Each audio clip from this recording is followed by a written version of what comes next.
God exists, then he's a think, or more likely a foot. A giant, all-knowing, all-powerful foot. I don't belong to the God is alive and hiding in Argentina club. But I believe in the devil, all right. You know why? Because the prick keeps doing commercials.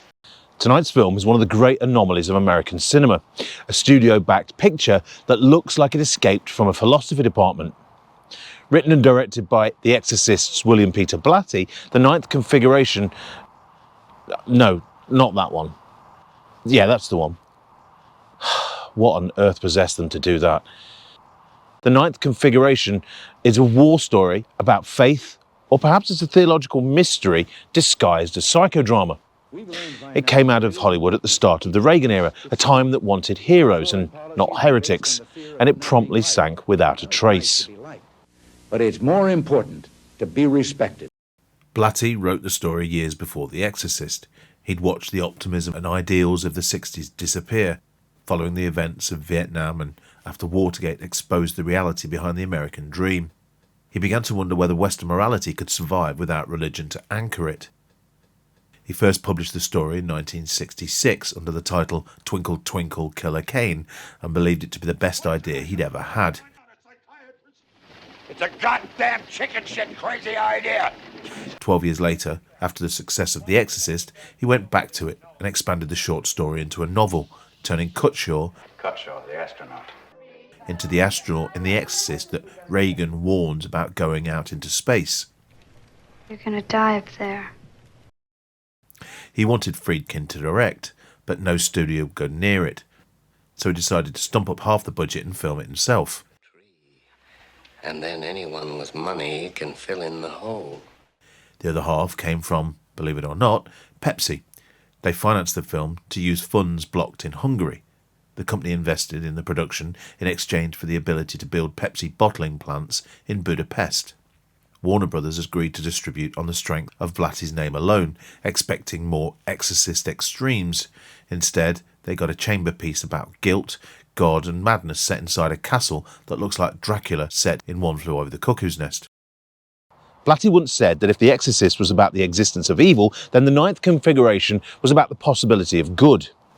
It was his attempt to stage the argument for faith in the language of philosophy, soldiers as lost souls in an asylum of purgatory. He poured his Exorcist royalties into it, even remortgaged his house, and that act of belief in itself feels like part of the experiment. Colonel Vincent Caine, played by Stacy Keach, arrives to oversee an asylum for officers driven insane by the Vietnam War. Among them is astronaut Billy Cutshaw, played by Scott Wilson, who lost his nerve on the launch pad and now rages against a universe without meaning. Their sessions spiral from humour to violence as Caine tries to prove that goodness exists without proof of God. You're convinced that God is dead because there's evil in the world. Correct. Then why don't you think he's alive because of the goodness in the world? What goodness? The dialogue is often long, the tone occasionally unstable, and yet the film holds together through the intensity of those conversations. Two men arguing their souls back into existence. Suicide and giving up your life are not the same. You're so dumb, you're adorable. Blatty shoots like a novelist writes. Scenes unfold slowly, heavy with pauses and repetition. The cinematographer, Jerry Fisher, drenches the castle in fog and candlelight, so even the daylight feels haunted. There are moments of absurdity. Inmates rehearse Hamlets for dogs. Out. And tell your stupid agent never to waste any more of my time. They erupt in between long silences. It's uneven, but it feels deliberately so. Starlet, look at this. Did you bring any photographs, honey? Filmed in 1978 and eventually released in early 1980, the picture cost around $4 million, but returned barely a fraction of that in spite of good reviews. Warner Brothers opened it quietly and then dropped it when audiences failed to appear. But it took a Golden Globe for Best Screenplay, beating The Elephant Man, Ordinary People and Raging Bull, which is an incredible pedigree, but even that couldn't stop it disappearing from cinemas after a few weeks.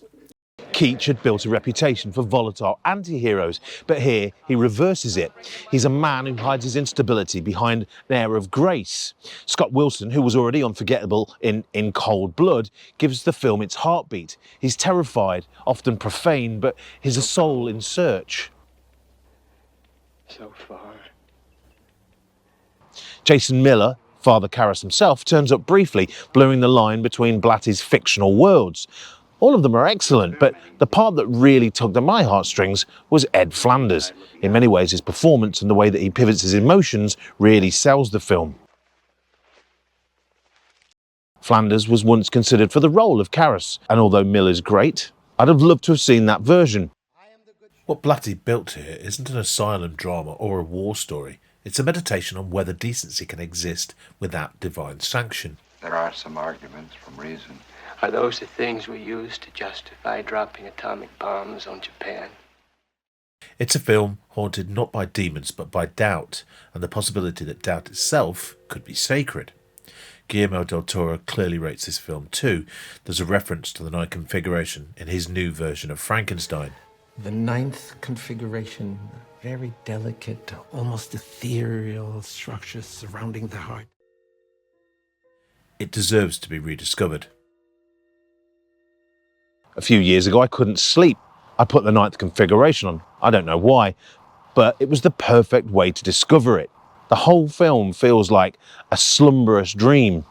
It's all over the place. It's profound, it's funny, it's a little bit camp. Sometimes it's confounding, but it's so, so brave. Lick it.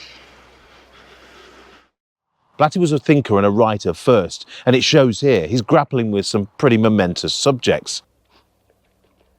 And if there's no God, It's clearly something he needed to make. then that's really alone. And there's a twist midway through. I'll be honest, I never saw it coming. Up to that point, the film had been nothing more than an episode of M.A.S.H. set in an old castle.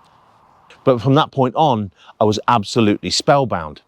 I took a running bash. The ninth configuration failed spectacularly. And I failed horribly. But failure suits it. It's a film about fear and belief tested to its absolute limits. Somebody's coming. Made by a guy who put everything he had on the line. You don't have to share his faith to feel the power of that gesture. Not much time. In the end, it's not the proof of God that the film offers, but sincerity and integrity. And nowadays, that's much, much rarer. San Antone, it's really good to see you. It's been a while, but you've been on my mind.